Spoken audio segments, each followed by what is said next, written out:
Midi Libre, en direct, au cœur de l'événement.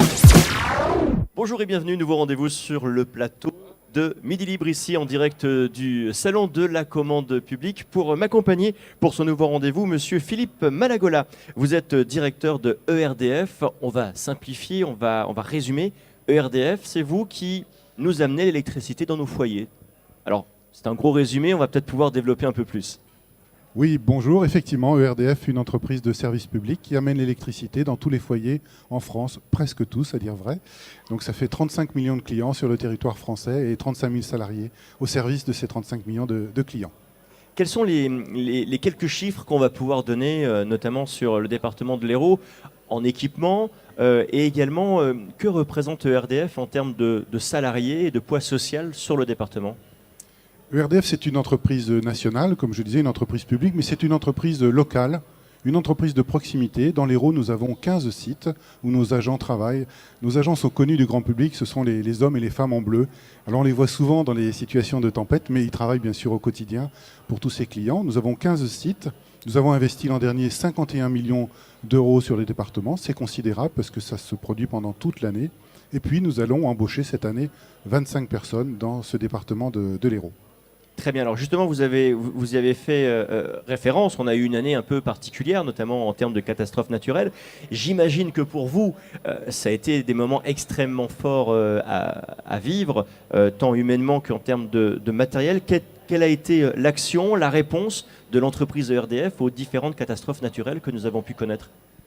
Oui, c'était une année exceptionnelle, 2014. Nous avons connu près d'une dizaine d'épisodes Cévenol, avec des conséquences parfois très différentes, soit une grande vague comme à la Malou-les-Bains, qui a emporté un peu tout sur son passage, qui a malheureusement eu des conséquences dramatiques.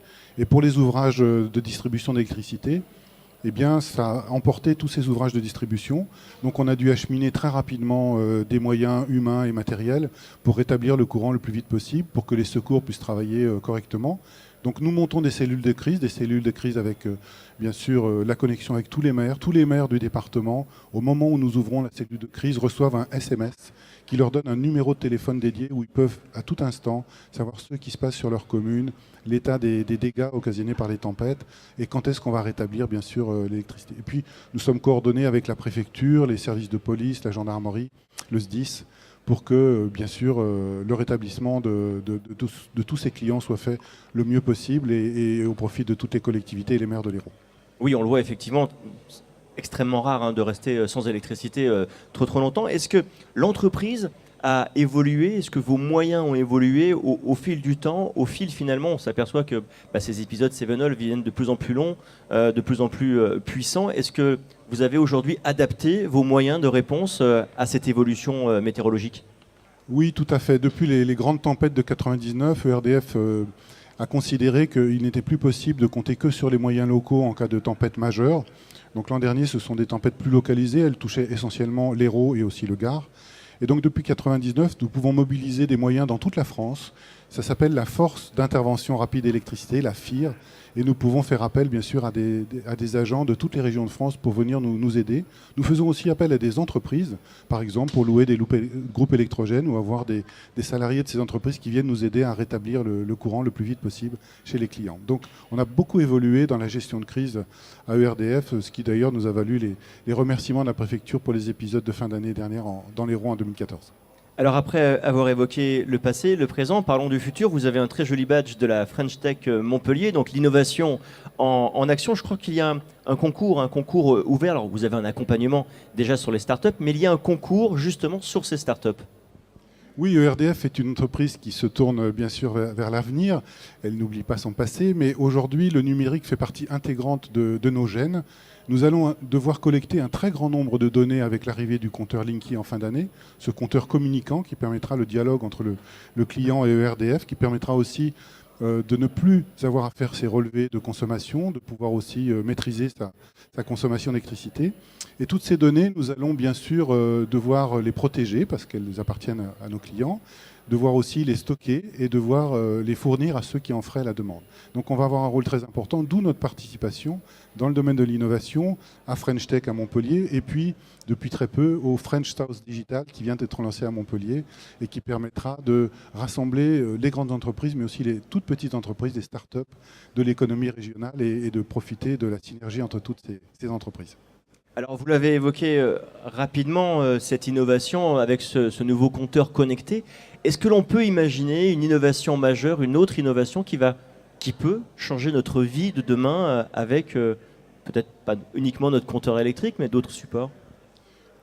Certainement, on va avoir de plus en plus d'objets connectés liés à l'électricité, mais le compteur Linky sera la base de tout ce système. Grâce à ce compteur, des données en très grand nombre vont arriver.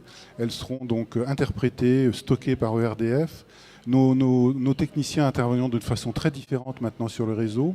Et nous pensons que des innovations majeures vont se produire en matière, par exemple, de maîtrise de la demande. Même si ce ne sera pas directement le rôle de ERDF, il va y contribuer. Nos agents aussi vont pouvoir maintenant utiliser des objets électroniques, par exemple, pour dépanner un réseau, pour le suivre. On peut maintenant commencer à mesurer l'état de l'eau ligne avec des systèmes laser. Donc on voit vraiment qu'un très grand nombre d'innovations, et je n'en citerai pas une en particulier en dehors du compteur Linky, qui est un événement majeur pour ERDF. C'est une vraie révolution industrielle pour notre entreprise. 35 millions de clients vont avoir un nouveau compteur, 5 milliards d'euros d'investissement, 6 années donc à développer, à déployer ce compteur. C'est un changement considérable. Mais en dehors de ça, il y aura énormément d'innovations qui vont concerner bien sûr l'exploitation du réseau, la maintenance, le dépannage. Monsieur Philippe Malagola, je vous remercie infiniment. On se retrouve très prochainement sur midilibre.fr avec d'autres interviews et d'autres informations. Midi Libre, en direct, au cœur de l'événement. Midi Libre, en direct,